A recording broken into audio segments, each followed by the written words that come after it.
যে এখনো আপনি তো জিৎ দেবেদেরও নায়িকা হিসেবে কাজ করছেন। ও মাই গড, শুনে ভালো লাগলো। আমি এদের দুজনকেই খুব পছন্দ করি। জিতের সঙ্গে একটা সময় একসঙ্গে রোমান্টিক গান করছি বা সেই ধরনের আমরা মজা করছি বা অ্যাকশন রিয়াকশনগুলো সেরকম চলছে। আমরা চিরঞ্জিত দা, তাপস পাল, বুম্বাদার কাছ থেকেও অনেক বডি জেস্চার ইত্যাদি এগুলো শিখেছি। বিয়ে হবার পরে এবারে হানিমুনে যাব, চিরঞ্জিত দা বললেন এই নাও স্ক্রিপ্ট, হানিমুনে গিয়ে স্ক্রিপ্টটা পুরো মুখস্থ করে আসবে। আপনি খুব মেধাবী ছিলেন, পড়াশোনায় খুব ভালো ছিলেন। খুব মেধাবী না, তবে কেউ কখনো খারাপ প্রপোজাল, একবার একজন ভদ্রলোক আমাকে এমন একটা কথা বললো, তখন আমি বললাম, বলে আবার উপমা দিচ্ছে, কেন অমুক অমুক তুসুক।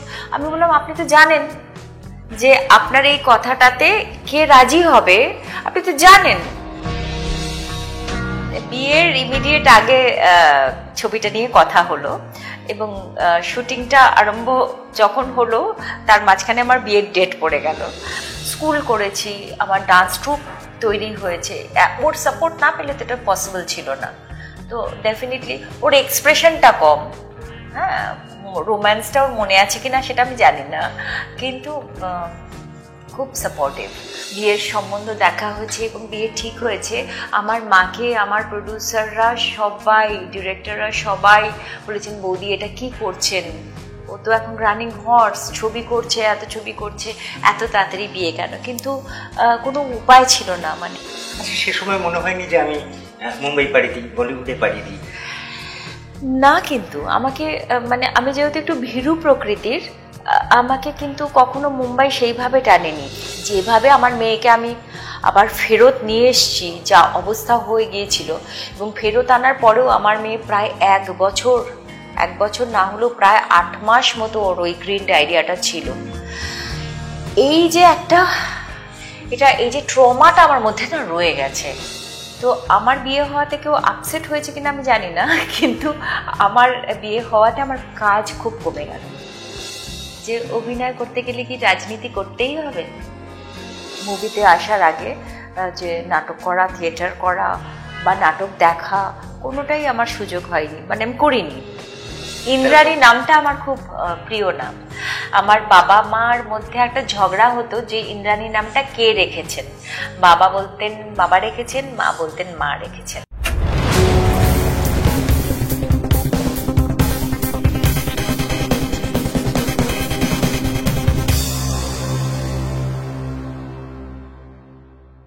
নমস্কার, আমি স্বরূপ দত্ত আর আপনারা দেখছেন টলিউড ফোকাস কলকাতা সিনে শো। সিনে স্বরূপে আজকে আমার যিনি অতিথি, তাকে পরিচয় করানোর আগে দুটো লাইন কথা বলতে ইচ্ছে করছে। এরকম আলোচনা কখনো হয়েছে কিনা বাংলায়, আপনারা করেন কিনা জানি না। তা হলো আমাদের রাজ্যটা, আমাদের বাঙালিদের যদি রবীন্দ্রনাথ ঠাকুরকে সরিয়ে দিই, সব থেকে জনপ্রিয় পুরুষ মানুষ কোথায় উত্তম কুমার, তর্কাতীতভাবে। তাহলে সব থেকে প্রিয় নারী, সেটাও বোধহয় সুচিত্রা সেন। 1931 সালে জন্মালেন সুচিত্রা সেন। 27 বছর পরে গিয়ে একটা ছবি করলেন। অনেক ছবি করেছেন, সেগুলো সবই আপনার আমার প্রিয়, সবই মাইলস্টোন। কিন্তু ওই ছবিটা একটা বিশেষত্ব, মানুষের ভালো লাগা, প্রচুর ভালো ভালো গান। মোহাম্মদ রফি প্রথমবার বাংলা ছবিতে গানে গিয়ে গেলেন ওই ছবিতে, বহু মানুষের ভালো লাগলো। আর আমার তো মনে হয় মোহাম্মদ রফি যে গানটা গেয়ে গেছিলেন, এই যে আমরা তর্ক করি না, আলোচনা করি না, কে প্রথম কাছে এসেছে, তুমি যে আমার, তুমি যে আমার, এই অনেক গানের থেকে ও গানটা বোধ হয় সব থেকে বেশি ভালো। নচিকেতাকে শুরু করেছিলেন। সেই ছবিটা চিরকালীন হয়ে থাকবে, সেদিন চৈত্র মাস। তার গানগুলো মানুষের ভোলার নয়। আমরা বলি না স্বর্ণযুগের গান, মুখ দিনের গান, এই সেদিন চৈত্র মাসের গানগুলো কখনো ভোলার নয়। সেদিন চৈত্র মাসের সেই কুসুম, তিনি আজ রয়েছেন আমাদের সঙ্গে। অভিনেত্রী, নৃত্যশিল্পী, আরো এন্টারপ্রেনার ইন্দ্রাণী দত্ত। নমস্কার। নমস্কার। নমস্কার। বিশাল রিসার্চ, খুব সুন্দর বললেন। আপনার মতো মানুষকে নিয়ে আরো বেশি রিসার্চ করা। ও মাই গড। রিসার্চ হলো, আমি গোবিন্দার একটি, ওই জীবনেই বলুন, পড়ছিলাম, বলিউড স্টার গোবিন্দা। প্রথম ছবিটা হিট করার 48 ঘন্টার মধ্যে উনি 19টা ছবিতে সাইন করেছিলেন। ইন্টারেস্টিং, আমার ভালো লাগলো। আমি আপনাকে নিয়ে যখন দেখছিলাম, আমার মনে হয় না আর কেউ আছে বাংলাতে যার প্রথম ছবিটাই মুক্তি পায়নি, রিলিজ করেনি, সে 5টা ছবির কাজ শুরু করে দিয়েছিল। আপনি তেমন একজন, কিভাবে যদি বলেন? জানি না, এক তো বাড়ি থেকে তো পারমিশনই পাওয়া যাচ্ছিল না ছবি করার, তো তখন বাবাকে আর কি অনেক বোঝানো হলো যে না, এই একটাই ছবি করব, এই ছবিটার পরে আর করব না। তো বাবার কাছ থেকে পারমিশন পেয়েছিলাম, যে বাবা যেহেতু খুব মানে সুচিত্রা সেনের ভক্ত ছিলেন, উনি ভগবান শ্রীকৃষ্ণ চৈতন্যতে বিষ্ণুপ্রিয়া হয়েছিলেন, আমিও একটি বিষ্ণুপ্রিয়া চরিত্রে অভিনয় করব, এইসব বলে কিভাবে যেন বাবা রাজি হলেন এবং আমি কাজটা করতে পারলাম। কিন্তু ওই কাজটা করতে করতে আরেকটা ছবির কাজ চলে এলো, এবং সেই ছবিটা করতে করতে সুখেন দাসের একটি ছবি পাপপূর্ণ, সেই ছবিটা, এবং সুখেন দা তো সেই সময় ভীষণ পপুলার, এবং সুখেন দার ছবিতে কাজ করছি জেনে আরও বেশ অনেকে যোগাযোগ করতে আরম্ভ করলেন। এইভাবে ওয়ান আফটার অ্যানাদার আমার কাজ হয়ে গেল আর কি। সুখেন দাস মা এক মন্দির এরকম একটা ছবিতে কাজ করছিলেন। মাননীয় দর্শক, আপনাদের আত্মবোধহয় বুঝতে অসুবিধা নেই, সেই ইন্দ্রাণী আর এই ইন্দ্রাণী দত্ত। সুখেন দাস বললেন, সুখেন দাসের সঙ্গেও কাজের কথায় পড়ে আসবো। তরুণ মজুমদারের ছবিতেও শুরুর দিকে কাজ করলেন। ইনফ্যাক্ট তনুদার সঙ্গে আমার ছবিতে আসার আগে আলাপ হয়েছিল, আমি তখনও ছবিতে আসিনি। আমাকে একজন মানে আমার স্কুলের ডান্স টিচার, উনি একজনকে বলেছিলেন যে এই আমার কাছে একজন ছাত্রী আছে, ওকে দেখতে পারো। আমি ব্যাপারটা জানতামই না তখন যে ওনাদের ভেতরে ভেতরে কথা হচ্ছে। উনিও আরেকজন ডান্স টিচার, উনি আমাকে একদিনকে তনুদার সঙ্গে আলাপ করিয়ে দিয়েছিলেন। তনুদা বললেন ভীষণ বাচ্চা মেয়ে, ওই সময় উনি ভালোবাসা ছবিটা করছিলেন, এবং তাপসদার বোনের চরিত্রের জন্য আমি তখন অনেক বাচ্চা লেগেছি ওনার কাছে, যার জন্য মানে উনি আমাকে আর সিলেক্ট করেননি। কিন্তু পরবর্তী সময় উনি আমাকে ডেকে ছবিতে নিয়েছিলেন, এবং ওনার সঙ্গে আমি দুটো ছবি, একটা সিরিয়াল করেছিলাম। তো এই আর কি। আমি পরের প্রশ্ন করার আগে মাননীয় দর্শক আপনাদের সঙ্গে শেয়ার করতে চাই, আমরা এখন বাংলা ছবি তো কত বিদেশে শুটিং করতে যাওয়া হয়। আপনি পতি পরম গুরু বলে একটি ছবি আছে, বীরেশ চট্টোপাধ্যায় পরিচালক, ইন্দ্রাণী দত্ত তাপস পালের নাম করলেন, তাপস পালকে নিয়ে দুজনে মিলে হেঁটে আসছেন বাঁশ বাগান, বাঁশ ছাড়ের মধ্যে দিয়ে। তাপস পাল একটি সাদা পাঞ্জাবি, সাদা ধুতি পরা, ইন্দ্রাণী দত্ত একটি শাড়ি পরে আসছিলেন। আপনারা দেখবেন ওই হেঁটে হেঁটে গল্প করতে করতে আসছে দুটো মানুষ। বাঙালি পুরুষ, বাঙালি নারী এতটাই সুন্দর ওনারা ফুটিয়ে তুলেছিলেন। তাপস পালের সঙ্গে তো অনেক স্মৃতি। একদমই, এবং ভালোই হয়েছে যে তাপসদার বোন হয়ে আমার আবির্ভাব হয়নি, পরে তাপসদার সঙ্গে অনেক ছবিতে আমি নায়িকা হয়েছি। আর এবং আমার আর তাপসদার বেশ কিছু ছবি আছে, সেই ছবিগুলোর মধ্যে অনেকগুলো ছবি খুব দর্শক পছন্দ করেছেন, ভালো চলেছে সেই ছবিগুলো। পতি পরম গুরু বিরুদার সঙ্গে আমার দ্বিতীয় কাজ, প্রথম কাজ হচ্ছে তুফান, তখন আমি একদমই নতুন। তো ওটা আমার কাছে একটা বিশাল পাওনা আর কি। বীরেশ চ্যাটার্জি তখন প্রচুর নাম, তরুণ মজুমদার, বীরেশ চ্যাটার্জি, প্রভাত রয়, এই সময় তো আমি সেই সময় বিরুদার ছবিতে কাজ পেয়েছি, মানে এটা একটা আমার কাছে একটা দারুণ অ্যাচিভমেন্ট। এবং বিরুদা আমাকে নায়িকা নিলেন, খুব সুন্দর সুন্দর গান ছিল, কাজল করে এবং অত্যন্ত হিট মুভি তুফান। আর বিরুদা খুব ভালো শিক্ষক, আর আমি বিরুদাকে সবসময় চেষ্টা করতাম কপি করতে, মানে আমি কি করতে পারি সেটা আমি কখনো চাইতামই না আর কি দেখাতে বা বলতে। তখন ইনফ্যাক্ট আমি একদমই ইনোসেন্ট ছিলাম। তো ওনাকে আমি সেই সময় পরের দিকে মানে বিরুদার সঙ্গে খুব ফ্রেন্ডলি হয়ে গিয়েছিলাম, কিন্তু ওই সময় বিরুদাকে খুব ভয় পেতাম, সবাইকেই ভয় পেতাম, আমি তনুদাকে, প্রভাতদাকে, সবাইকে খুব ভয় পেতাম। আর আমি খুব বাধ্য ছাত্রী ছিলাম। এখনো যদি আমার থেকে অনেক জুনিয়র কেউ যদি আমার মনে হয় বাবা এ ভীষণ স্ট্রিক্ট, এর প্রচুর নাম, আমি তখনও খুব বাধ্য ছাত্রী হয়ে থাকবো। মানে আমি কি জানি সেটা দেখাবার চেষ্টাই করব না, উনি যেটা দেখাচ্ছেন, এবং আমার যখন মনে হয় যে উনি যেটা দেখাচ্ছেন, উনি যেটা বলছেন সেটা অনেক বেটার, আমি যেটা জানি তার থেকে অনেক বেটার, তো আমি সেটা কপি করার চেষ্টা করি। তো আমি খুব চেষ্টা করেছি আর কি বিরুদাকে সেই সময় কপি করতে। ইন্দ্রাণী দত্ত, আপনাকে জিজ্ঞেস করতে ইচ্ছে করছে, এই যে শুরুর দিকে আপনি কাজগুলো পাচ্ছেন, আপনি দেখতে কতটা সুন্দর মাননীয় দর্শক আপনারাও জানেন, আমরা সবাই ফিল করি। কিন্তু সেই সময় তো আপনি থিয়েটার করছেন না, অভিনয়ের কথা মানুষ জানছে না, তাহলে কি আপনাকে দেখেই মানুষের মনে হচ্ছে না এই মানুষটাকে আমার ছবিতে লাগবে? মানুষ কি আপনাকে তখন জাজ করছে আপনার প্রতিভাকে সৌন্দর্য দেখায়? কি বলা উচিত এটা?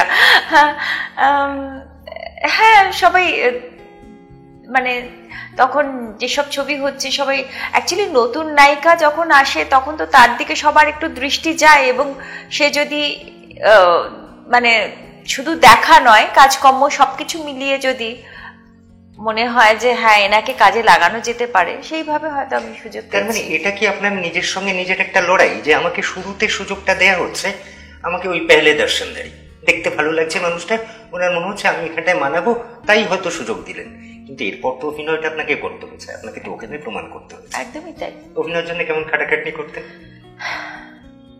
খাটাখাটনি করিনি, কিন্তু করিনি সত্যি। আমার কোনো ট্রেনিং নেই, আমি কখনো কোথাও তার আগে মানে মুভিতে আসার আগে যে নাটক করা, থিয়েটার করা বা নাটক দেখা কোনোটাই আমার সুযোগ হয়নি, মানে আমি করিনি। আর সবসময় আর কি যখন যেই ডিরেক্টর আমায় নিয়েছেন উনি যেভাবে আমাকে ট্রেন করেছেন আমি সেটা ফলো করার চেষ্টা করেছি। ভালো ভালো ডিরেক্টরদের সঙ্গে কাজ করেছি, তো যেমন তনুদার কাছ থেকে অনেক কিছু শিখেছি। তারপর আমি দিলীপ মুখার্জি, ব্যবধান ছবি, উনিও খুব সুন্দর করে দেখাতেন আর কি, ওনার কাছ থেকে শিখেছি। ইনফ্যাক্ট তার বেশ কিছুটা পরে আমি যখন চিরঞ্জিত দার সঙ্গে কাজ করেছি কেঁচো থেকে উঠে, আমি চিরঞ্জিত দার কাছ থেকেও অনেক কিছু শিখেছি। তো আমার সব ডিরেক্টরদের সঙ্গে কাজ করতে করতে শেখা হয়ে গেছে।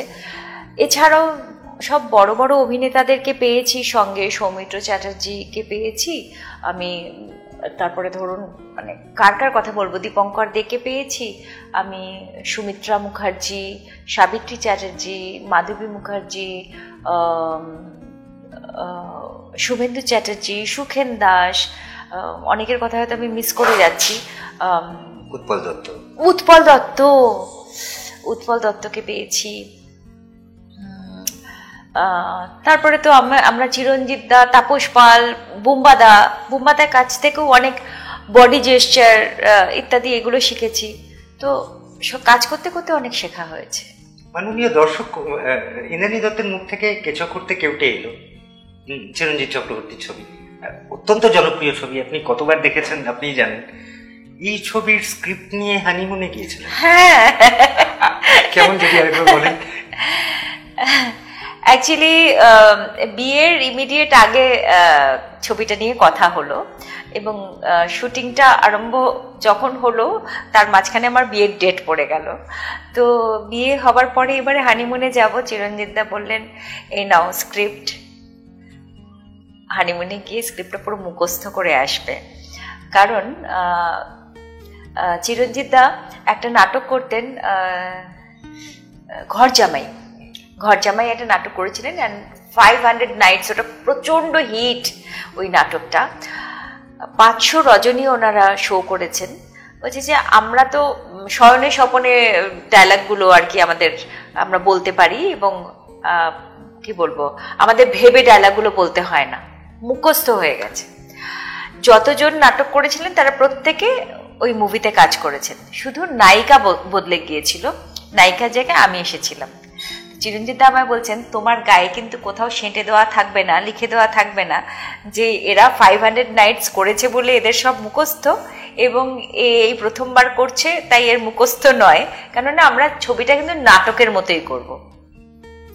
সেই সময় একটা ছবির শুটিং 30 দিন, 35 দিন, 40 দিন এরকম, আমরা এখন যেমন খুব তাড়াতাড়ি ছবি শেষ হয়ে যায়, 10 দিনেও ছবি শেষ হয়ে যায়, তখন আমরা এরকম তো করেছি 1 মাস থেকে 1.5 মাস শুটিং করতাম একটা ছবির জন্য। এই প্রথম বোধহয় চিরঞ্জিত দার ছবিতে আমি কাজ করলাম, যেটা কিনা 11 দিনে শেষ হয়ে গিয়েছিল, আর 2 দিন লেগেছিল গানগুলো পিকচারাইজ করতে। তো এই 11 দিনে সম্ভব হয়েছিল 3টে অ্যাঙ্গেলে ক্যামেরা ছিল, এবং পুরো বড় বড় সমস্ত সিন হতো, বিশাল বড় বড়, যতক্ষণ না ম্যাগাজিন শেষ হচ্ছে ততক্ষণ শট। তো তাতে কি হচ্ছে, মুখস্থ বলতে হবে তো, আর প্রচুর স্পিডে কথা বলতে হবে। তো তখন আমাকে উনি বললেন যে এছাড়া আর কোনো উপায় নেই। হানিমুন থেকে আসার সঙ্গে সঙ্গে ছবির শুটিং আরম্ভ হয়েছিল। তো আমি আর হানিমুন করব কি, আমি শুধু এরকম এরকম করে দুলে দুলে পড়াশোনা করতাম সেই সময়। ডায়ালগগুলো একদম ওদের সঙ্গে পুরো অ্যাটপার হয়ে গিয়েছিল, যে ওরা যেইভাবে বলছে আমাকেও সেইভাবে বলতে হবে। এবং এটা ভীষণ লজ্জার যে আমার জন্য যদি কাট হয়ে যায়, আমার জন্য যদি রিটেক হয়, ওটা আমার কাছে খুব লজ্জা লাগবে। তো আমি ওই সময়টা খুব পরিশ্রম হয়েছিল ডায়ালগগুলো মুখস্থ করতে, এবং ওই কটা দিনের মধ্যে অত বড় স্ক্রিপ্টটা। এই হলো গল্প। মাননীয় দর্শক, আজকের দিনে 2025-এ যখন খবর কাগজ, টেলিভিশন, সোশ্যাল মিডিয়ায় এটা তর্কের বিষয় যে কতক্ষণ কাজ করব, এতটা সময় কাজ করা উচিত, এতটা নয়, সেই সময় ক্রিয়েটিভ জগতে পর্দার নায়িকা, শুধু অভিনেত্রী নন, নায়িকা, তিনি তার বাস্তব জীবনে হানিমুনে যাচ্ছেন স্ক্রিপ্ট নিয়ে মুখস্থ করতে। এগুলো প্রেরণা যোগায় বই কি। আপনাকে আমি বলতে শুনেছি, আপনি বলেন যে আপনার কাছে কাজটাই আরাম, আপনি ঘুমিয়ে ঘুমিয়ে নাচেন। এই তো বিরাট বড় লাইন। তো যদি মোটিভেট করেন। আপনি এত কথা জানেন, থ্যাংক ইউ। হ্যাঁ, মানে ঘুমিয়ে ঘুমিয়ে নাচি বলতে, যখন ধরুন কোনো কিছু একটা আমি তৈরি করছি, একটা কোনো ভাবনার মধ্যে আছি, তখন না কিরকম অদ্ভুত, আমি ঘুমিয়েও আমি কিন্তু সেটার কোরিওগ্রাফ করতে থাকি। মানে সারাক্ষণ মাথার মধ্যে ওটা আমার ঘুরতে থাকে, যতক্ষণ না আমি ঠিক জায়গায় গিয়ে পৌঁছই। কেননা আমি তো অত ট্যালেন্টেড নই, আমার খুব স্বল্প একটুখানি যদি জ্ঞান বা স্বল্প একটু প্রতিভা যদি আছে, সেটাকে দিয়ে ম্যাক্সিমাম জিনিসটা তৈরি করার জন্য আমাকে তো প্রচুর ভাবতেই হবে। হ্যাঁ, তো ওই আর কি ভেবে ভেবে করা, এবং যাতে সময়টা সেভ হয় আর কি। শুয়েও আমার মনে হচ্ছে শুলাম, ঘুমিয়ে পড়লাম, কতটা সময় নষ্ট হয়ে গেল। বিকজ আমি অনেক কিছু করার চেষ্টা করি একসঙ্গে আর কি, মানে সংসারটাও করি। মানে ধরুন আজকে আমার সঙ্গে আপনার টাইম হয়েছে 4টের সময়, আমার মেয়ে প্রায় 1 মাস আউটডোরে ছিল। তো আউটডোরে যেটা হয়, খাওয়া দাওয়ার একটা প্রবলেম তো হয়, আর ও একদম প্রচুর ঠান্ডার মধ্যে ছিল 3 উইকস টাইম, এবং ওখান থেকে ডিরেক্ট ও চলে গেল আবার কর্ণাটক, প্রচণ্ড গরম সেখানে। তো ও আমাকে বলল যে মাম্মা আমি কদিন না একদম বাড়ির খাবার, এখনও রেগুলার শুটিং চলছে, আমি একদম বাড়ির খাবার খাবো এবং খুব হালকা খাবার খাবো, কেননা আমি একটু ওয়েট গেইন করে ফেলেছি বাইরে আউটডোরে খেয়ে খেয়ে। তো আমার মনে হলো যে আমার তো রান্নাও করতে হবে, আর আমার বাড়িতেও বেশ কিছু কাজ থাকে। তারপর আজকে আমার ক্লাস আছে, আমি এখান থেকে আমার ক্লাস নিতে যাব। তো ক্লাস নেবার আগে একটা হোমওয়ার্ক থাকে যে আমি আজকে কি করাবো, কারা কারা আসছে, সেটার হোমওয়ার্ক করা, রান্না করা। আমার বাড়িতে একটা ছাদ আছে, তাতে অনেক গাছ আছে, সেগুলো একবার গিয়ে একবার দেখে নেওয়া আছে সব গাছগুলো ঠিক আছে কিনা। বিকজ ভীষণ হিট তো এখন, জলটা তো আর আমি দিচ্ছি না, আরেকজন দিচ্ছে, তারও ফাঁকি দেওয়ার একটা অভ্যেস আছে। তো আমাকে বলে দিতে হয় এই গাছে জল বেশি পড়বে, এটাতে একটু কম দিলেও চলবে। এই যে এতগুলো কাজ, এইগুলো মানে ওয়ান আফটার আনাদার আমার চলছেই আর কি। তো সেটা করে টোরে তারপরে এই আপনাকে এখন ইন্টারভিউ দিচ্ছি, এখান থেকে আবার স্কুলে যাব, স্কুল থেকে ফিরে, মানে একটার পর একটা কাজ চলতেই থাকে। এটার জন্য তো আমাকে সবসময় আর কি মেন্টালি আমি ব্লকড আর কি, মানে সবসময় কিছু একটা ভাবছি, করছি, তার জন্য ঘুমের মধ্যেও আমি নাচ টাচ করে ফেলি। মাননীয় দর্শক, কি অপূর্ব লাগছিল না শুনতে। কাশ আমরা সকলেই কাজটা পারতাম। আর উনি অত্যন্ত বিনয়ী, তাই এভাবে বললেন যে আমি তো প্রতিভাবান নই, একজন প্রতিভাবান না হলে কেউ এত সুন্দর করে কাজগুলো করতে পারে। আমার আপনাকে জিজ্ঞাসা, এই তো কদিন আগে আপনার ছবি গোল রিলিজ করলো, মুক্তি পেল। আচ্ছা, আজ যখন নিজের ছবি মুক্তি পায়, সেটা নিয়ে এক্সাইটমেন্ট তো থাকেই। আবার আপনার মেয়ে রাজনন্দিনী, ওর কিছু কাজ সেটা বেরোলো, কোনটা নিয়ে কেমন এক্সাইটমেন্ট যদি একটু শেয়ার করুন আমাদের সঙ্গে। মেয়ের জন্য প্রচুর প্রার্থনা থাকে, কেননা অনেক বছর হলো তো আমরা কাজ করছি, আমি কাজ করছি। এখন নতুন করে কি পাবো আমি জানি না, কিন্তু মেয়ে তো এখন সবে শুরু করেছে, ওর সব কিছু খুব ভালো হোক, সঠিক ছবি পাক, সঠিক ছবির মাধ্যমে ও সত্যি প্রতিভাময়ী, খুব সুন্দর অভিনয় করে। অ্যান্ড আমি ওকে খুব যত্ন করে গান শিখিয়েছি। কিন্তু গানের থেকে বেশি ওর নাচের দিকে, যেটা আমি বরং ওকে নাচটা অনেক সময় দিয়ে শেখাতে পারিনি। কারণ আমার মেয়ের জন্ম আর আমার স্কুলের জন্ম একই সময় যেহেতু, এবং আমি স্কুলের ছাত্রছাত্রী তৈরি করতে করতেই আমি দেখলাম আমার 20-22 বছর কেটে গেল। আমার একটা সময় মনে হতো মেয়ে আমায় প্রশ্ন করবে যে সেই 19শে এপ্রিলের মতো দেবশ্রী রয় যেখানে অপর্ণা সেনকে জিজ্ঞেস করছেন, এই ভয়টা আমার ছিল। কিন্তু আমার মেয়ের কোনো প্রশ্ন নেই, ও কিভাবে যে বড় হয়ে গেল আর এত ভালো সব কিছু করে, আমি খুব অবাক হই ওকে দেখে। আমি ওকে কিছু শেখাইনি, আমি ওকে কিছুই জ্ঞান দিই না। হ্যাঁ, ও নিজে নিজেই খুব ডিসিপ্লিনড, খুব ভালো অভিনয় করে এবং প্রচুর ছবি দেখে, প্রচুর সিনেমা দেখে। বাড়িতে থাকলেই ও মানে 9 সিরিজ দেখছে, ভালো ভালো দেশ বিদেশের ছবি দেখে। মানে শুধুই বাংলা, হিন্দি, ইংলিশ দেখছে সেটা নয়, হয়তো অন্য ল্যাঙ্গুয়েজের, জাপানিজ, চাইনিজ, মানে আমি দেখি ও প্রচুর ভালো ভালো ছবি দেখে এবং আমাকে এক সময় বাধ্য করে, তোমাকে এটা দেখতেই হবে মাম্মা, কাজ রাখো তো, এটা দেখতেই হবে তোমাকে বসে। আমার তো একটা সিরিজ দেখার মানে ওই ধৈর্যটাই নেই আর কি। এক হচ্ছে যে কোভিডের সময় প্রচুর দেখেছি, আমার নিজেরও কোভিড হয়েছে, সেই সময় প্রচুর ছবি দেখা হয়েছে, প্রচুর সিরিজ দেখা হয়েছে। লকডাউনে লকডাউনে প্রচুর রান্না করতাম বলে তখনও সময় খুব কম ছিল, তখন আমি রান্নায় এক্সপার্ট হয়ে গেলাম, এত রকমের রান্না করার সুযোগ পেয়েছি। যাই হোক, তো মেয়েকে সত্যি আমি খুব একটা সময় দিতে পারিনি, কিন্তু ও খুব ভালো তৈরি হয়েছে, ভেরি গ্রেসফুল ডান্সার, খুব ভালো নাচ করে। তো আমি চাই যে ওর সব কিছু খুব ভালো হোক। একই দিনে গোল এবং ছাদ দুটো সিনেমা রিলিজ হলো। গোল আমার, ছাদে পাউলির দাম ছিল এবং রাজনন্দিনীর। আমি দুটো ছবির জন্যই খুব প্রে করেছি, দুটোই ভালো চলুক। এবার ছবি চলা না চলা তো ডিপেন্ড করে অনেক কিছুর ওপরে, সেই জায়গাটায় আর নাই গেলাম বা নাই প্রশ্ন করলেন, কিন্তু দুটো ছবি খুব ভালো ছবি। কি অপূর্ব নয় আজকের দিনে আমাদের এগুলো পজ করে খানিকটা ভেবে নেওয়ার সময়, যে সত্যি একই বাড়ি থেকে একই সপ্তাহে একই শুক্রবারে মায়ের একটি আলাদা ছবি রিলিজ করে, মেয়ের একটি আলাদা ছবি রিলিজ করে, দুজনের তো ভাবনা থাকে। আপনি খুব মেধাবী ছিলেন, পড়াশোনায় খুব ভালো ছিলেন? খুব মেধাবী না, তবে ভালোই ছিলাম, মানে রেজাল্ট খারাপ করতাম না। তার জন্য বাবার কাছ থেকে আমি, আমার বাবা খুব স্ট্রিক্ট, আমার বাবা ভীষণ স্ট্রিক্ট ছিলেন এবং আমরা বাবাকে খুব ভয় পেতাম। আমি তো বেশি ভয় পেতাম, আর এই ভয়টা আমার মা দেখাতেন।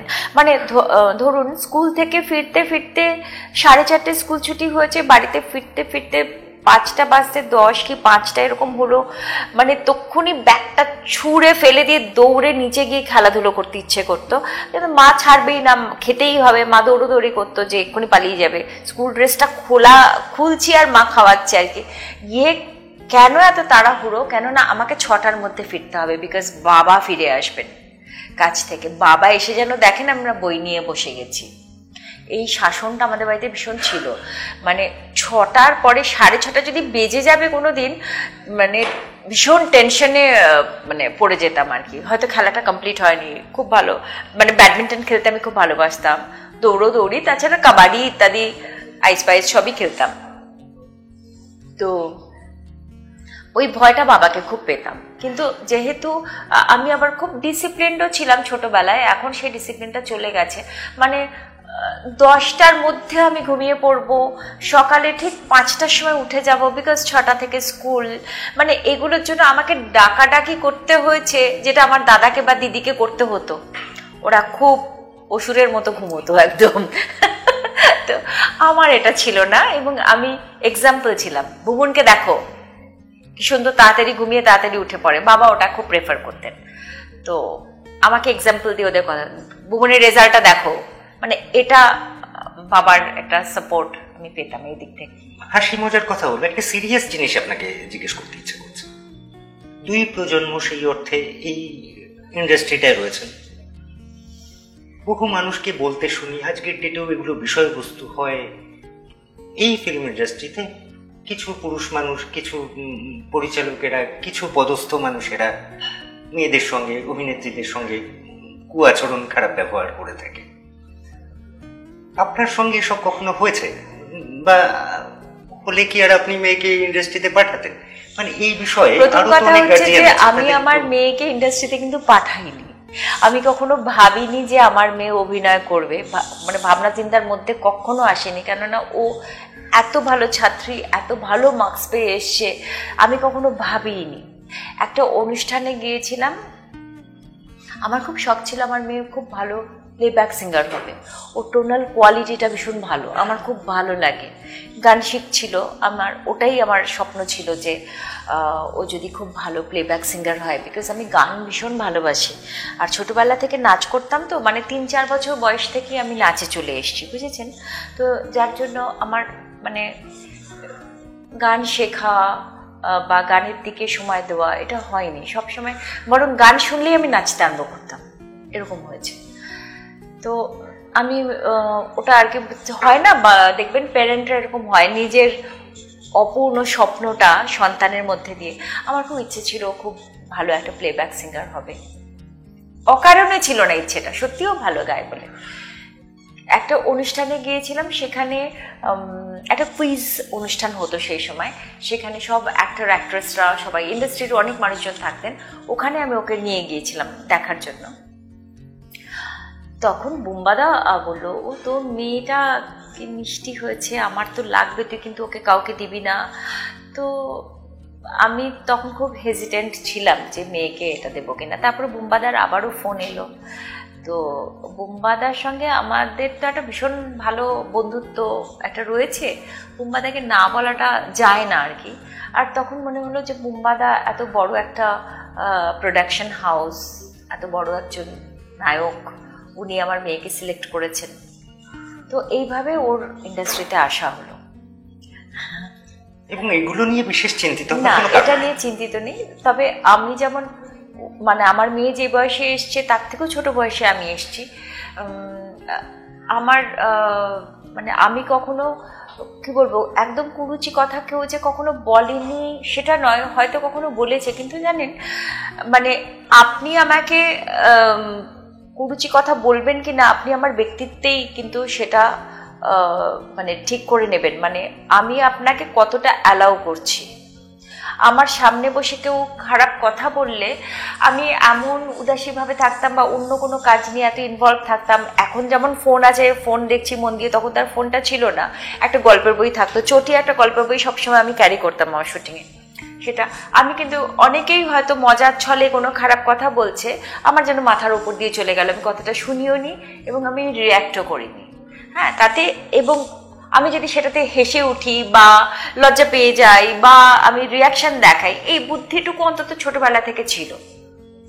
কেউ কখনো খারাপ প্রপোজাল, একবার একজন ভদ্রলোক আমাকে এমন একটা কথা বলল, তখন আমি বললাম, বলে আবার উপমা দিচ্ছে, কেন অমুক অমুক তুসুক, আমি বললাম আপনি তো জানেন যে আপনার এই কথাটাতে কে রাজি হবে, আপনি তো জানেন, তো তাদেরকে বলুন না কেন, আপনি আমাকে কেন আবার বলছেন। তো সেই ভদ্রলোকের সঙ্গে আমার কিন্তু ওই লাস্ট কথা হলো। তারপরে আর আমি তাকে কোনোদিন অ্যালাউই করিনি আর কি কথা বলার বা কাজ করার।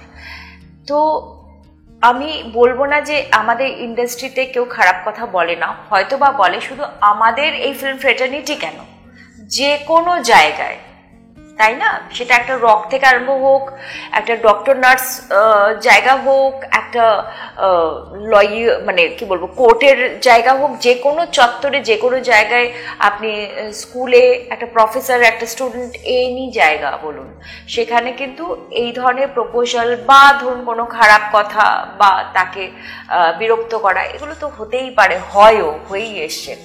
আমি কিভাবে রিয়্যাক্ট করছি, এবং যাদের দুর্ভাগ্য, দেখুন অনেক অ্যাক্সিডেন্ট কেস, অনেক কিছু হয়ে গেছে, সেটা দুর্ভাগ্য, হয়তো সেও হয়তো প্রোটেস্ট করেছে কিন্তু পেরে ওঠেনি, কিন্তু আমার এরকম দুর্ভাগ্য কিছু হয়নি। এবং আমি যেহেতু কখনো ভয় পাইনি, অন্তত আমার মেয়েকে এই কথাগুলো আমি বলেছি যে যদি কখনো মানে রিয়াকশন দেখাবার চাইতে বেশি হচ্ছে যে তুমি শুনলে না, জানলে না, বুঝলে না, এবং সেখানে আর যাবে না।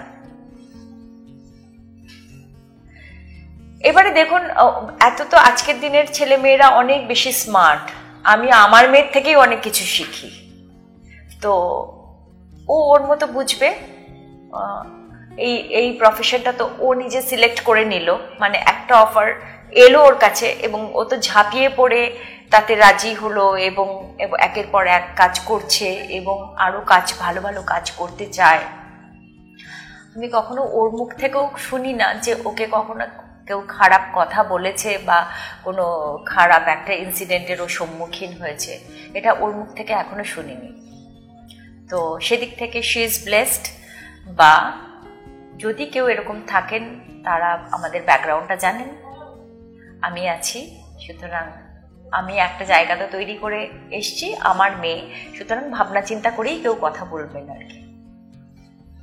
মাননীয় দর্শক, বড় সুন্দর করে গুছিয়ে ভালো করে বললেন, শুধু শোনার জন্য নয়, কোথায় আমাদের জীবনে, সকলের জীবনেই এমনটা লাগতে পারে বা কি শিক্ষা কিভাবে কি দেওয়া যায় তেমনটা বললেন। আপনি যখন বলছিলেন আমার আরো দুটো মুখ ভেসে উঠছিল। তারা বাংলার অভিনেত্রী নয়, হেমা মালিনী, এশা দেওয়ান, শ্রীদেবী, জাহ্নবী কাপুর, খুশি কাপুর, এই দুজন। আর মাঝখানে আপনি কোন দিকটায় আপনি ঢলে পড়লেন বা কোন দিকটাকে চুজ করলেন? শব্দটা ঢলে পড়লেন না, কোন দিকটা চুজ করলেন এই দুজন জুটির মধ্যে? এক তো আমি বলবো যে আমি শ্রীদেবীর ভীষণ ফ্যান। এবার শ্রীদেবীর মেয়ে জাহ্নবীর তো দুর্ভাগ্য যে মাকে পেল না। হ্যাঁ, ও সবে ওর কাজ শুরু করলো এই ইন্ডাস্ট্রিতে এবং শ্রীদেবী চলে গেলেন।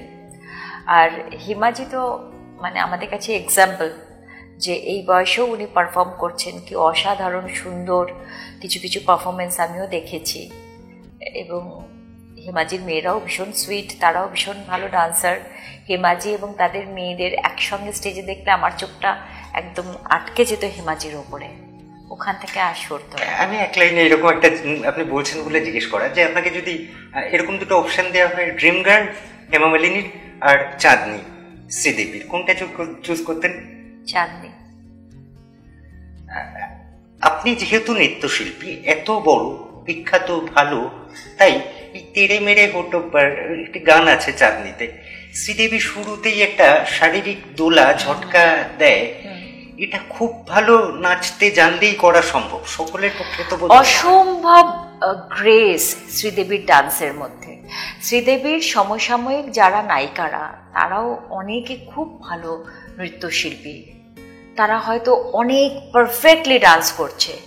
শ্রীদেবীর ডান্সের মধ্যে যে গ্ল্যামার, যে একটা অদ্ভুত সৌন্দর্য, সেটার আমি ভীষণ ভক্ত। আপনি এত ভালো নাচেন, কিন্তু যে সময় আপনি ছবিগুলো করছেন সেই সময় অতটা নাচ দরকারও হয়নি, বরং যদি আজ এই নাচের সুযোগগুলো পেতেন আরো বেশি কাজে লাগতো। ইনফ্যাক্ট এখন কোথায় নাচ হচ্ছে? এখন তো আমরা গানে লিপও দিই না, এখন তো আমরা গানগুলো শুনতেও পাই না। হ্যাঁ, ধরুন রিসেন্ট পাস্টে আমার দুটো ছবির কথা আমি বলছি, বেলা শেষে এবং বেলা শুরু, দুটো ছবির গানই ভীষণ সুন্দর এবং ভীষণ হিট। হ্যাঁ, অথচ গানগুলো কিন্তু আমরা ছবি রিলিজের পরে শুনতে পেয়েছি। হ্যাঁ, শুধু ইনি বিনি টাপাটিনি, ওটা যেহেতু ওটার সঙ্গে আমাদের নাচতে হবে, তো একদম ওই স্পটে আমরা গানটা পেলাম, তখনই নাচগুলো তৈরি হলো, সবাই সবার মতো আমরা নাচলাম এবং ডিরেক্টর যেরকম যাকে মনে করেছেন ততটা পোর্শন দিয়েছেন। আপনার ছবির কোরিওগ্রাফিগুলো কি আপনিই করতেন? নট রিয়েলি, আমিও অনেক ভালো ভালো কোরিওগ্রাফার পেয়েছি, যারা তখন তো সব মুম্বাই থেকেই আসতেন কোরিওগ্রাফাররা। কমলনাথজি খুব আসতেন, বিজয় আসকারজি খুব আসতেন, মাধব কিষাণজি, এনাদের কাছ থেকেও প্রচুর নাচ শেখা হয়েছে। আর কিছু কিছু ছবিতে যেখানে কোরিওগ্রাফার আনা পসিবল হতো না বা দরকার নেই, সেসব জায়গায়, যেমন চিরঞ্জিতদার ছবিতেই, চিরঞ্জিতদার গানের সময় ইন্দ্রাণী আমি চাই তুমি ওই গাছটা থেকে এত অবধি তুমি একটা মুভমেন্ট করতে করতে আসবে এবং এইখানটা আসার পর তুমি এই পোর্শনটা নাচবে, এই যে উনি বলে দিলেন। তো আমি 2-3 ভাবে ওনাকে দেখালাম, উনি সিলেক্ট করলেন যে এইটা আমার চাই। তো সেরকম আমি শুধু কেঁচো করতে কেউটাতে নয়, আরো বেশ কিছু ছবিতে ওরকম আমি করেছি আর কি। ডিরেক্টর যেরকম যেরকম বলেছেন আমি সেরকম সেরকম নেচেছি। একটা আমাদের রাজা সেনের একটা ছবিতেও আমি একটা গেস্ট রোল করেছিলাম, সেটা একদম ওই ধরনের নাচ আমি নাচি না, কিন্তু গানটা এমন ছিল সেটাও আর কি আমি করেছিলাম, সেটাও আমি কোরিওগ্রাফ করেছিলাম। তো এরকম কিছু কিছু কাজ করেছি। আচ্ছা, সে সময় মনে হয়নি যে আমি মুম্বাই পাড়ি দিই, বলিউডে পাড়ি দিই? না, কিন্তু আমাকে মানে আমি যেহেতু একটু ভীরু প্রকৃতির, আমাকে কিন্তু কখনো মুম্বাই সেইভাবে টানেনি। ইনফ্যাক্ট আমি বাসু চ্যাটার্জির সঙ্গে একটা কাজ করেছিলাম, ব্যোমকেশ, ওনার সঙ্গে একটা বাংলা একটা সিঙ্গেল একটা এপিসোডেও কাজ করেছিলাম, প্লাস ব্যোমকেশেও আমি একটা কাজ করেছিলাম হিন্দি। তো তখন আমাকে বাসুদা বলেছিলেন তুমি বম্বেতে থেকে যাও। আমি তখন বম্বেতে ছিলাম আর কি কাজটা করার জন্য। বম্বেতে থেকে যাও, আমি তোমাকে অনেকের সঙ্গে আলাপ করিয়ে দেবো, তুমি কাজ করবে। আমি বললাম না, আমি কলকাতা থেকে আসা যাওয়া করে, বলে হয় না, বম্বেতে কাজ করতে গেলে বম্বেতে তোমাকে থাকতে হবে। তো ওটা আমার পক্ষে পসিবল ছিল না।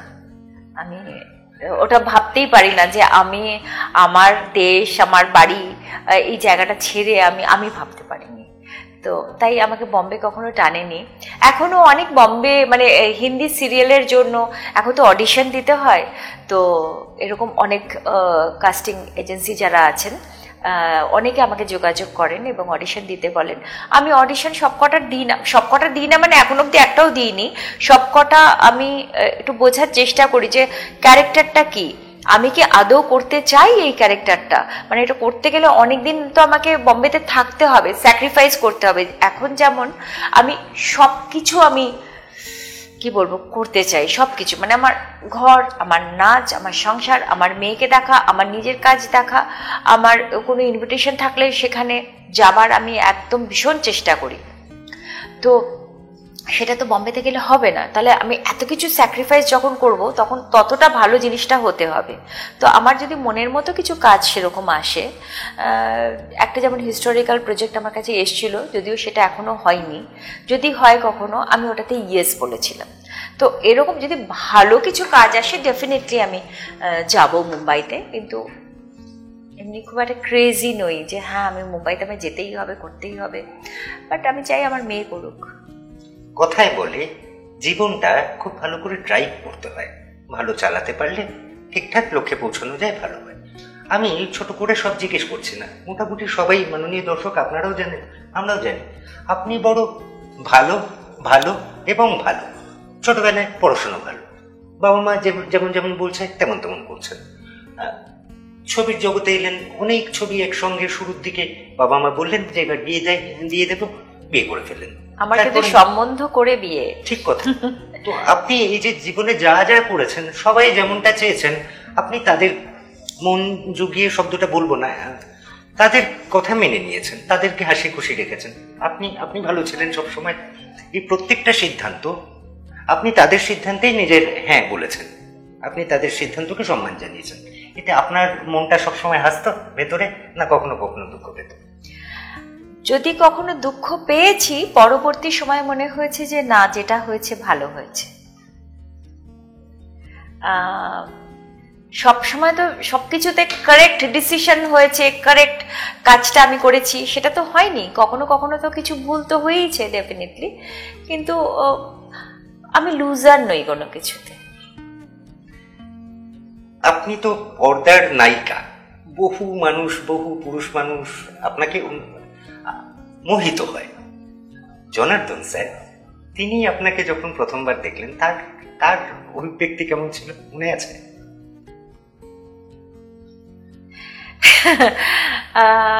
অ্যাকচুয়ালি উনি তো মানে আমায় চিনতেন না, যে আমি তো তখন অভিনয় করছি বা আমার বেশ কিছু ছবি, এগুলো কিছুই উনি জানেন না, দেখেননি। উনি প্রথমবার এসছেন এবং যখন কথা হচ্ছে তখন পুরো ওনার ফ্যামিলি মেম্বার্স, আমার ফ্যামিলি মেম্বার্স সবাই সেখানে প্রেজেন্ট। উনি আমার অপোজিট সোফায় বসে আছেন, আমি একটু মাথা নিচু করেই বসে আছি, তাকাচ্ছি না। একটু মাঝে মধ্যে যে দেখছি না সেটা না, যে চলবে কিনা। তো তারপরে আর কি একটু সবাই বলল যে আমাদের দুজনের একটু কথা বলার জন্য একটু ঘরটা ফাঁকা করা হলো, এবং আমাকে যা কিছু প্রশ্ন করলো সেই প্রশ্নের মধ্যে কোথাও কোনো রোম্যান্স ছিল না। এবং আমাকে দেখে ওনার যে খুব পছন্দ হয়েছে সেটাও আমি ঠিক বুঝতে পারছিলাম না। এবং প্রশ্নগুলো ছিল সবে আর কি একটু ইন্টারভিউ করার মতো, যেহেতু উনি সেই সময় এনআরআই ছিলেন এবং আমি ওখানে গিয়ে থাকতে পারবো কি না, আমি ড্রাইভিং জানি কি না, আমি কাজটা ছেড়ে দিতে পারবো কি না, আমি রান্না টান্না একটু একটু করে নিতে পারবো কি না, এই সব ইন্টারভিউ দিচ্ছিলাম আমি। হ্যাঁ, ইন্টারভিউ দিচ্ছিলাম এবং একটা হয় না, ইন্টারভিউ দিয়ে সবার একটা আশা থাকে যে হ্যাঁ আমি যেন ইন্টারভিউটা পাস করে যাই। তার মানে আমি কিন্তু তখনও কিন্তু বিয়ের জন্য মানসিকভাবে প্রস্তুত হইনি। আমার যখন বিয়ের সম্বন্ধ দেখা হয়েছে এবং বিয়ে ঠিক হয়েছে, আমার মাকে আমার প্রডিউসাররা সবাই, ডিরেক্টররা সবাই বলেছেন বৌদি এটা কি করছেন, ও তো এখন রানিং হর্স, ছবি করছে, এত ছবি করছে, এত তাড়াতাড়ি বিয়ে কেন? কিন্তু কোনো উপায় ছিল না। মানে আমাদের মানে এতটাই কনজারভেটিভ ফ্যামিলি থেকে আমি এসেছি, আমার বাবার খুব একটা পছন্দ ছিল না যে আমি অভিনয় করি, এবং কি বলবো, বাবার ইচ্ছে মতো কোনো প্রফেশনে আমি থাকি বা পড়াশোনা করি আরো, তো এটাই বাবার ইচ্ছে ছিল। তো ওটা আর কি আমি বললাম না যে আমি বরাবর সবার, মানে আপনিই বললেন ইনফ্যাক্ট যে সত্যি সত্যি আমি কিন্তু সবার কথা শুনি। ইনফ্যাক্ট বাবা মার কথা শুনেছি, এখন আমার মেয়ে যা বলে তাই শুনি, এরপরে নাতনি যা বলবে তা শুনবো। আমি ভীষণ সব কিছুতে একটু বাধ্য ছাত্রীর মতো আছি, এবং আমার ছাত্রীদের কথাও আমি শুনি। ছাত্রীদের আমি খুব, যাই হোক ছাত্রীদের কথা আবার পরে আসবো। তো কি বলতে বলতে এত কথায় চলে এলাম, গুলিয়ে গেল। আপনি রোমান্টিক, তাই হ্যাঁ রোমান্টিক কথাবার্তা আমি কিন্তু কিছু পাইনি, তাই আমি জানি না যে উনি আমায় পছন্দ করছেন কি করছেন না, সেরকম কিছু বুঝতে আমি পারিনি। শুধু যখন চলে যাচ্ছে তখন আমি আর কি দেখার চেষ্টা করছি যে উনি পেছন ফিরে একবার তাকান কিনা। যদি পেছন ফিরে একবার তাকান তাহলে বুঝবে যে আমাকে ভালো লেগেছে। হ্যাঁ, তো দেখি সামনেটা না ভিড় হয়ে গেল। মানে যখন হয় না কেউ বাড়ি থেকে যখন যায় সবাই দরজা পর্যন্ত এগিয়ে দেয়, তো আমি একটু পেছনেই দাঁড়িয়ে রইলাম এবং সবাই এগিয়ে যাওয়াতে সামনেটা গার্ড হয়ে গেল। আমার আর দেখা হলো না যে উনি পেছন ফিরে দেখলেন কিনা। তো তার 7 দিন পর, ওই 7টা দিন আমার মনে হয়েছে যে না আমাকে এদের পছন্দ হয়নি, যা হাইফাই মানুষ, আমাকে পছন্দ হয়নি, হবে না। তো আমি 7 দিনে মোটামুটি হোপলেস হয়ে পড়েছিলাম আর কি, যে এটা হবে না। এরপরে আবার বাবা মা আরেকটা সম্বন্ধ দেখবেন, কিন্তু এই প্রথম সম্বন্ধতেই আমার বিয়ে হয়ে গেল। 7 দিন পর ওর দাদা আমাকে ফোন করলেন, আমি ফোনটা ধরেছিলাম, বাবাকে চাইলেন, বাবাকে দিলাম, তারপরে আস্তে আস্তে প্রসিড করলো। আমি আপনার সেই অর্থে ব্যক্তিগত, খুব ব্যক্তিগত নয়, এরকম আর একটা ছোট্ট জিজ্ঞাসা করবো মাননীয় দর্শক। বিয়ের কথা হচ্ছিল, আপনারা জানেন বোধহয় ইন্দ্রাণী দত্তর বিয়ে হচ্ছে খবর কাগজের বিজ্ঞাপন দিয়ে। এই সম্পর্কটা, এই সম্বন্ধটা সেভাবে এসেছে। আমি আপনাকে জিজ্ঞেস করতে চাই, সে তো পেছনে ফিরে তাকানো না তাকানো গেল, আচ্ছা বিয়েটা হয়ে গেল, এইবার এই অভিব্যক্তি তো আপনি সব থেকে ভালো টের পাবেন। তা হলো জনার্দন স্যার যখন আপনাকে নিয়ে যাচ্ছে কোথাও, তো আপনি তো অ্যাক্ট্রেস, নায়িকা, হিরোইন, আবার পাশাপাশি আপনারও তো সেই গর্ববোধ আছে, উনিও একজন সফল ব্যবসায়ী। তো দুজন মানুষ দুজনকে কিভাবে দেখতেন, ওনারটা তো বলা যাবে না, আপনি কিভাবে দেখতেন? না, ওনারটাও বলা যাবে। আমি ও যখন বুঝতে শিখেছে, মানে বুঝতে পারলো যে আমার পক্ষে সত্যি মানে কাজ ছেড়ে থাকাটা, মানে সম্বন্ধ তো ফাইনাল হয়ে গেল। তারপরে আমি ওকে একদিনকে বললাম যে আমি না ভাবতেই পারছি না যে আমি কলকাতাতে থাকবো না। ও বললো না তুমি তো নিশ্চয়ই আসবে, 2-3 মাস পর পরই আমরা আসবো। আমি বললাম 2-3 মাস? আমি 2-3 দিন ছাড়াই তো আমি ভাবতে পারছি না। তো বিয়ের আগেই এটা ডিসাইড হয়ে গেল যে আমি এখানে থাকবো, এবং যখন যখন আমাকে যেতে হবে, ওনার সঙ্গে যেতে হবে, থাকতে হবে, এবং আমি আমার কাজটাও কন্টিনিউ করতে পারবো, সব কিছু ও কিন্তু মেনে নিল। খুব ভালো মানুষ আমার হাজব্যান্ড, ভীষণ ভালো মানুষ, এবং আমাকে খুব বোঝেন, আমাকে খুব সাপোর্ট করেন। উনি এতটা সাপোর্ট না করলে আমি এগুলো পারতাম না করতে, এত কিছু করতে আমি পারতাম না। এবং ইনফ্যাক্ট আমার বাবার যে সাপোর্টটা ছিল না, আমি তো ইন্ডাস্ট্রিতে ফাইট করার সুযোগই পাইনি। হ্যাঁ, মানে আমার বাবাই সবসময়। আর বিকজ আমার পড়াশোনার উপর দিয়ে তো আমার ক্যারিয়ারটা সে সময় গেছে, এবং গ্র্যাজুয়েশন হবার সঙ্গে সঙ্গে বিয়েটাও হয়ে গেল। তো আমি তো মানে কি বলবো, পরীক্ষার সময়গুলো হলে না, মানে বাবা একদম 3 মাস আমাকে পুরো আটকে ঘরে বসিয়ে দিতেন, কোনো কাজ নয়, কিছু নয়। ফোন আসলে বাবাই ফোনটা তুলতেন, না না না ওর এখন পরীক্ষা, এখন এসব আর কাজের অফার টফার দেবেন না ওকে। হ্যাঁ, তো এই সাপোর্টটা আবার ওর কাছে আমি পেয়েছি, খুব সাপোর্ট দিয়েছে, সমস্ত কাজ করতে দিয়েছে, নাচের শো করতে দিয়েছে, বড় বড় প্রোডাকশন করতে দিয়েছে। বিয়ের পরেই তো আমি স্কুল করেছি, আমার ডান্স ট্রুপ তৈরি হয়েছে। ওর সাপোর্ট না পেলে তো এটা পসিবল ছিল না। তো ডেফিনেটলি ওর এক্সপ্রেশনটা কম, হ্যাঁ, রোম্যান্সটা ওর মনে আছে কিনা সেটা আমি জানি না, কিন্তু খুব সাপোর্টিভ। আর আমি যেহেতু মানে আমার থেকে ওনার একটা বয়সের তফাৎ আছে বেশ ভালো রকমের, তো আমার শুধু কি বলবো, যেহেতু আমি একটু ছোট বয়সেই আমার বিয়ে হয়েছে এবং ওনাকে দেখছি, এবং এত ডিসিপ্লিনড একটা মানুষ, এত ভদ্র, এত পার্টিকুলার, এত কিছু শেখার আছে এনার কাছ থেকে। তো একটা ভেতর থেকে কি বলবো, ভালোবাসা আর ভক্তি দুটোই কাজ করেছে ওনার জন্য। তো আমিও আমার আপ্রাণ চেষ্টা করেছি ওনাকে সাপোর্ট করার, এবং যখন যখন ওনার সঙ্গে আমাকে বাইরে যেতে হয়েছে আমি গিয়েছি, আমি থেকেছি, সেখানে সংসার করা। অনেক দিন উনি হংকংয়ে থাকতেন আর কি, অনেক অনেক দিন ওখানে আমি থেকেছি, যেখানে একা, বিদেশে একা মানুষ, আমার খুব ভয় লাগতো একা একা বেরিয়ে আমি কোথাও ঘুরতে যাব। ও আমাকে সাহস দিত, বলতো যাও একটু ঘুরে এসো, বেরো বা কিছু। আমি ওই বাড়িতেই রান্নাবান্না করে আমি থাকতাম। আমাদের ফ্ল্যাটটা ছিল হচ্ছে একটা পাহাড়ের ওপরে বিল্ডিং, এবং আমি 35 তলায় থাকতাম। সেখান থেকে আমি দেখতাম ছেলেমেয়েরা স্কুলে যাচ্ছে আসছে, রাস্তাঘাট, গাড়ি ইত্যাদি এসব। একবার সেই তাপ করে আগুন জ্বলে উঠেছিল, আমি তখন গ্যাসটা কি করে বন্ধ করব, নাকি আমি লিফটটা ডাকবো দৌড়ে গিয়ে, মানে আমি এমন হয়ে গেছিলাম, খুব ভয় পেয়ে গেছিলাম। ভয় পেয়ে যে কোনটা করা উচিত, তারপরে মনে হলো না, আমি যদি দৌড়ে লিফট দিয়ে আমি নেবেও চলে যাই, আগুনটা তো জ্বলে উঠবে পুরো বিল্ডিংটা, আমাকে যেমন করে হোক এটা বন্ধ করতেই হবে। সেই নিচু হয়ে বসে গ্যাসটাকে আগে আমি সবার আগে বন্ধ করি, এবং বন্ধ করার পরে তারপরে আগুনটাকে আমি, তেলটা বেশি গরম হয়ে না জ্বলে উঠেছিল। মানে অত সেন্স ছিল না তো যে কতটা তেলটা বেগুন ভাজা করব বলে, যে কতটা তেল কতটা পর্যন্ত গরমটা হবে তারপরে বেগুনটা ছাড়বো।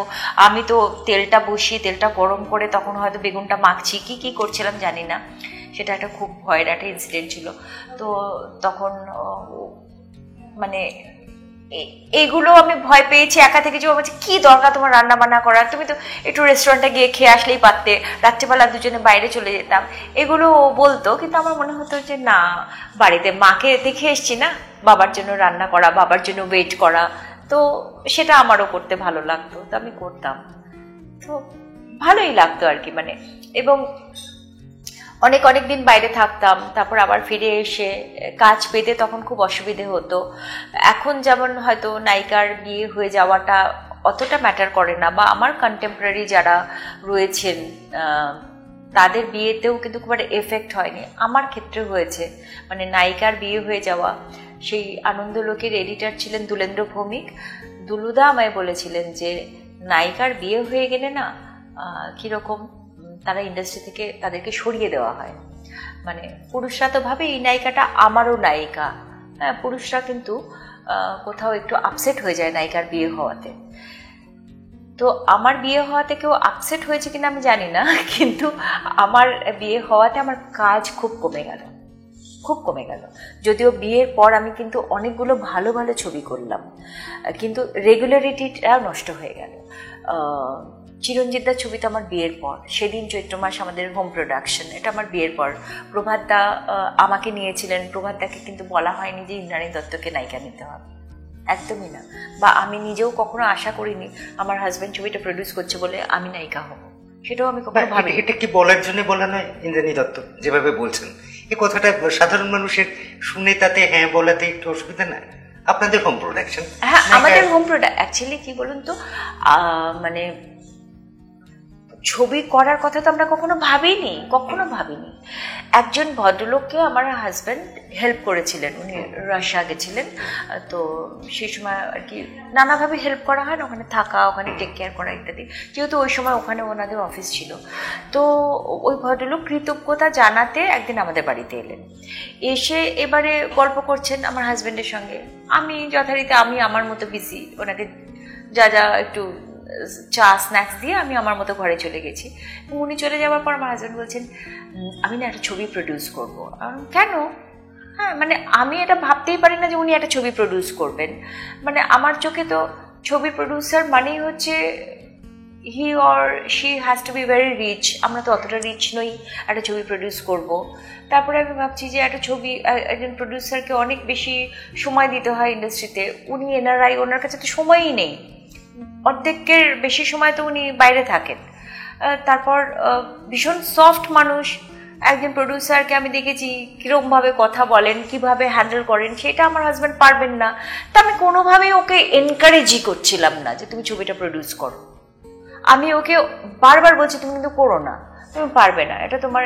তো এই যে পরবর্তী সময় যে যখন গল্প সিলেক্ট হচ্ছে, সুমন দা মিউজিক করছেন, তখন অবধি কিন্তু সত্যিই আমি জানি না যে আমি নায়িকা। একদিন আমি প্রশ্ন করলাম তোমাদের নায়ক নায়িকা কে, তখন আমি জানলাম যে আমি নায়িকা।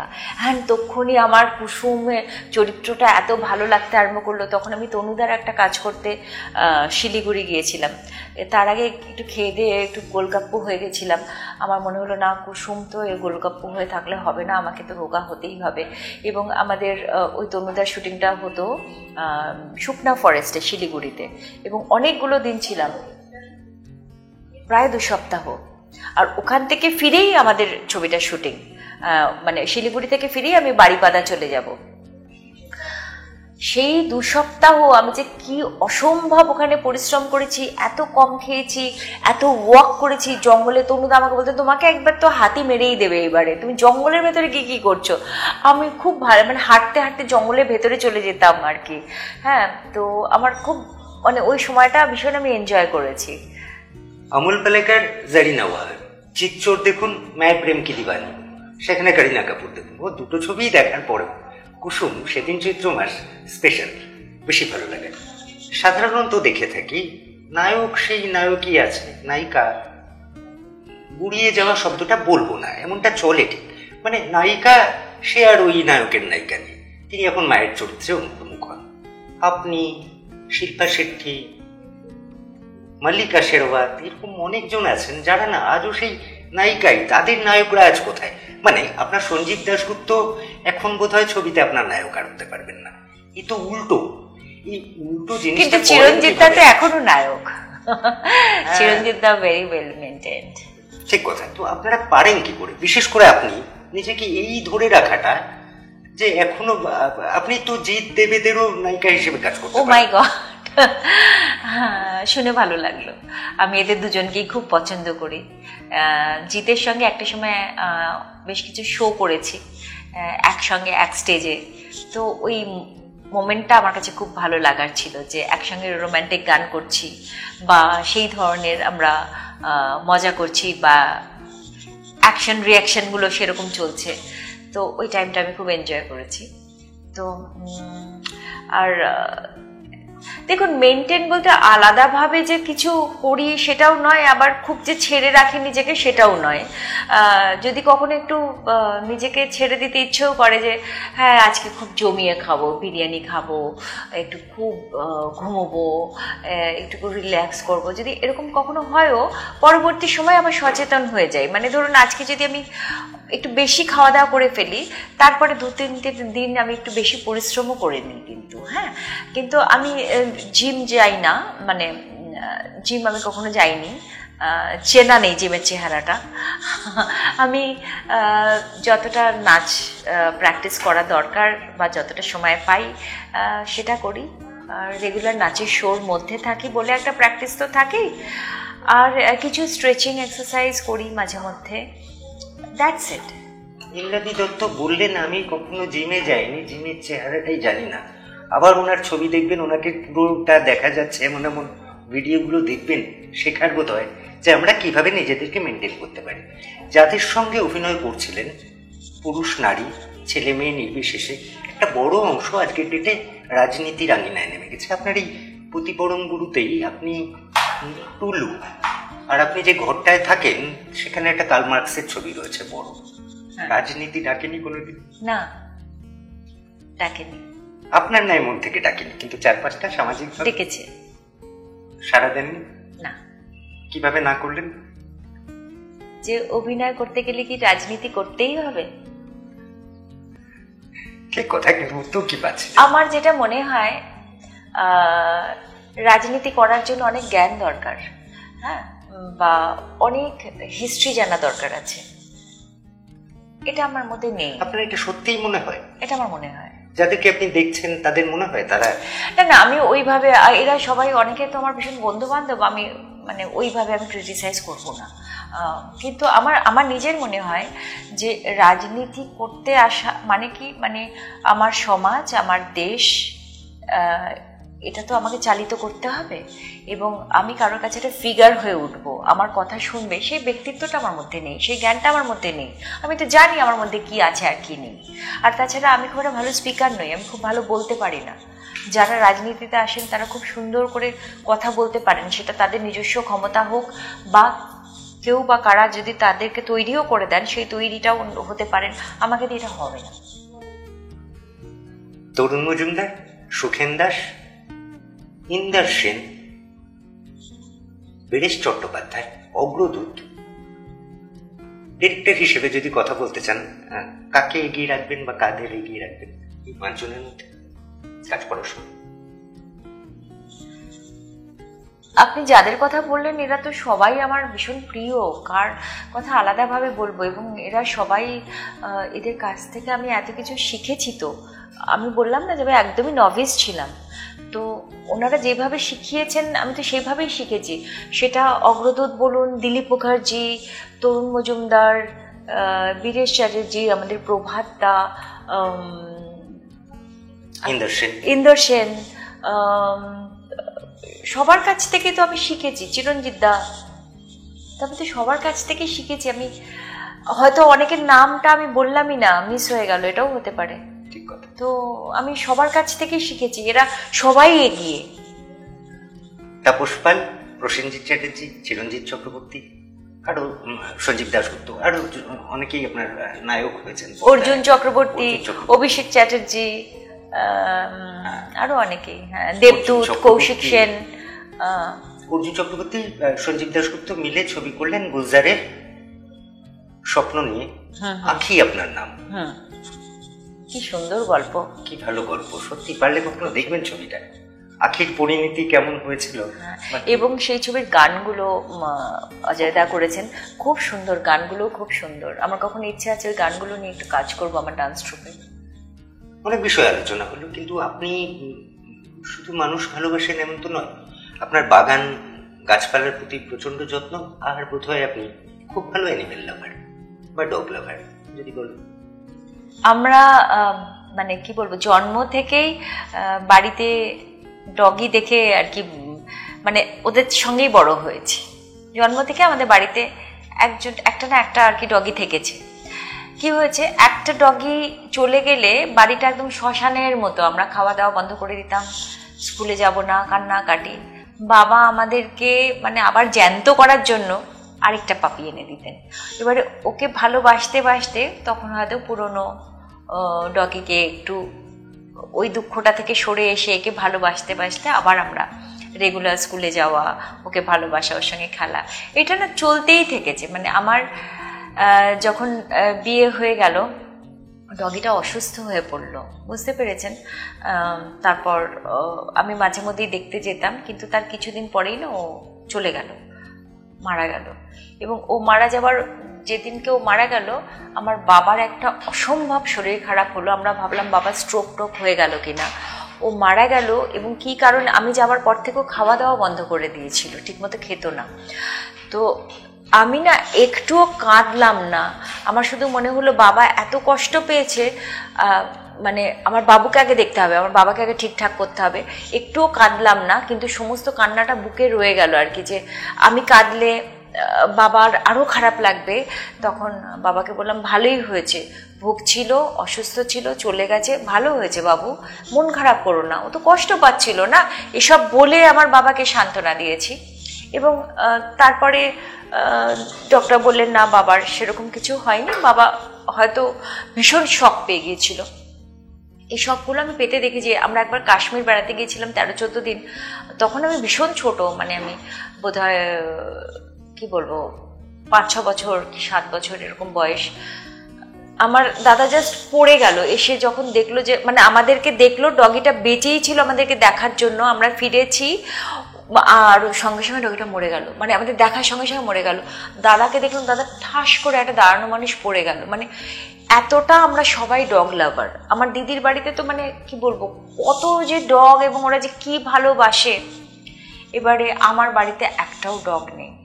তার কারণ হচ্ছে বিয়ের ইমিডিয়েট পরে পরে আমার সেক্রেটারি একদিনকে 2টো ছোট ছোট ডগিকে নিয়ে এসছে, এবং তারা এত ভালো দেখতে, এত সুইট, আমার 2টোকেই নিয়ে মনে হচ্ছে রেখে নিয়ে আর আমি তো দেবই না কিছুতেই। তখন ও আমাকে বলছে যে দিদি একটা আমাকে অন্তত দিন, একটা রাখুন, একটা আমাকে দিন।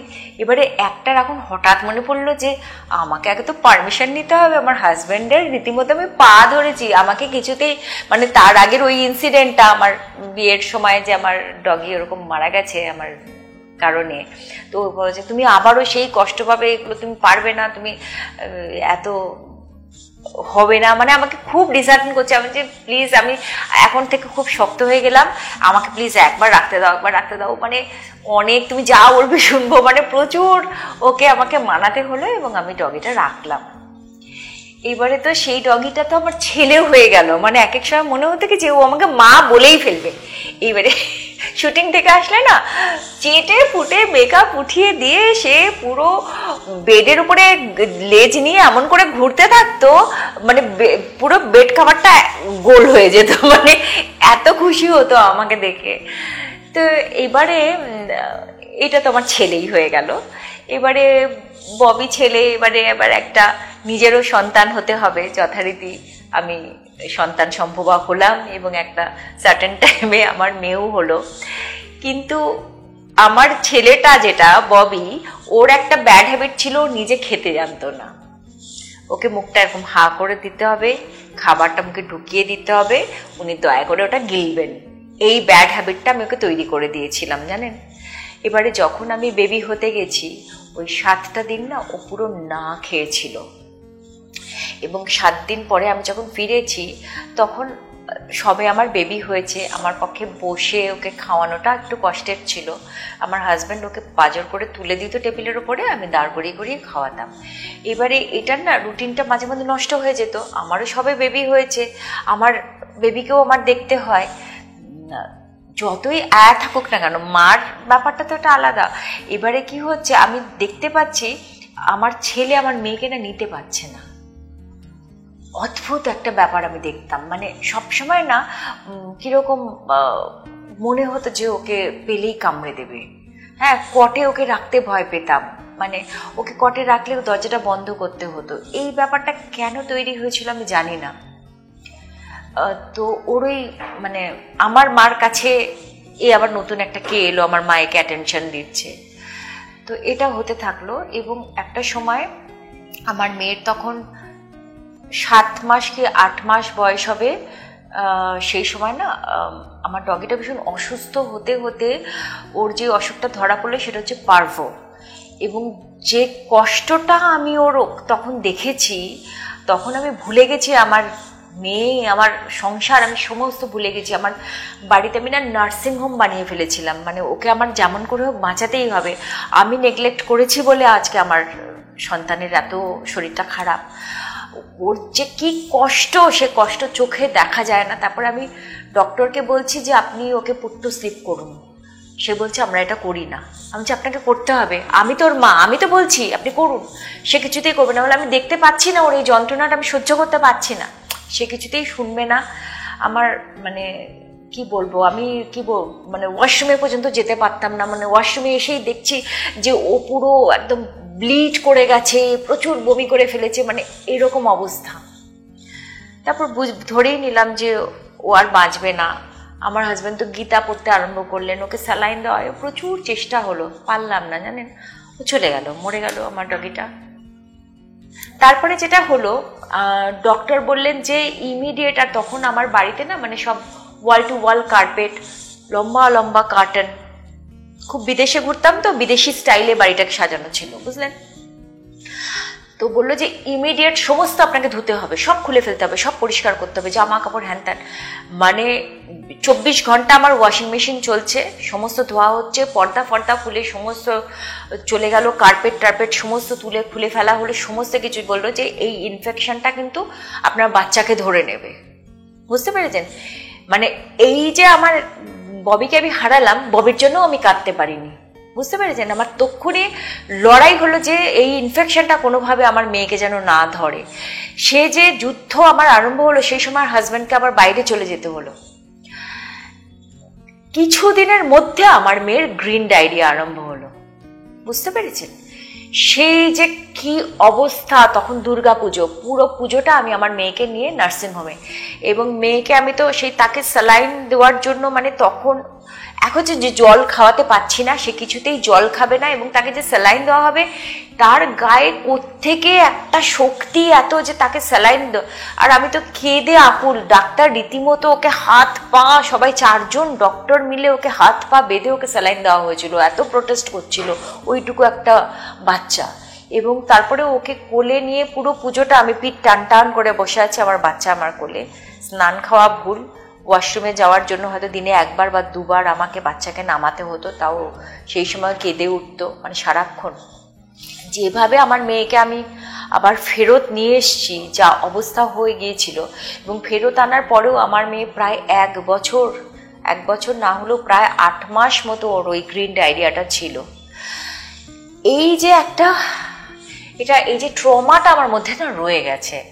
মানে আমার প্রচুর শখ হয়, এবং আমার মেয়ে প্রচুর কান্নাকাটি করেছে, জেদ করেছে, মাম্মা আমি যদি মানে 100% নাম্বার আনি তাহলে তুমি ডগি রাজি হবে। আমি বললাম দরকার হলে তুমি 50% নাম্বার নাও, তাও আমি ডগি আনবো না। মানে আমার মধ্যে ওই ট্রমাটা না রয়ে গেছে। আমার মেয়ে বলে আমি সেই বাড়িতে বিয়ে করব যে যারা খুব ডগ লাভার হয়, যারা তোমার মতো স্ট্রিক্ট হয় না, যারা ডগি আনতে দেবে না। আমি এরকম, ও ভীষণ ডগ লাভার। হ্যাঁ, এবং শুধু ডগ নয়, মানে পশু পাখি আমরা ভীষণ ভালোবাসি। পাখিকে খাঁচার মধ্যে বন্দি করে ভালো আমি হয়তো বাসি না, কিন্তু পাখির জন্য আলাদাভাবে পট রাখা, আমার ছাদে তাদের জল দেওয়া, তাদের খাবার দেওয়া, সেটা ছাদে হোক, আমার কিচেনের মানে উইন্ডোর বাইরে একটা যে জায়গাটা আছে, সেখানে ওদের দিনে 3বার করে খাবার দেওয়া হয়, সকাল থেকে অন্তত বিকেল 4টে অবধি। হ্যাঁ, তো আমার মেয়ে বলে ওদের ফাইন ডাইনিং। তো এইভাবেই ভালোবাসি, শুধু পুষি না আর কি। মাননীয় দর্শক, আমি জানি না আপনারা দেখতে পেলেন কিনা, পজ করে স্ক্রিন বড় করে দেখতে পারবেন, আপনার চোখ ছলছল হয়ে উঠলো, আমি দেখলাম খুব কাছ থেকে। না, আমি চেষ্টা করছিলাম, মানে আমার চোখের থেকেও আমার গলা বেশি, হ্যাঁ, but I tried not to cry. কিন্তু আমার শুধু মনে হয় যে আবারও যদি আমার কাছ থেকে এরকম একটা কিছু হয়, আমি তো ক্ষমাই করতে পারবো না নিজেকে। ঈশ্বর করুন যাতে আপনাকে এসব কখনো আর কিছু ফেস না করতে হয়, সবকিছু ভালো। আমরা আজকের মতো শেষই করব। ঈশ্বরে বিশ্বাসী খুব, সে তো জানি আমরা। পরজন্মে আবার যদি জন্মান, কি হতে চান?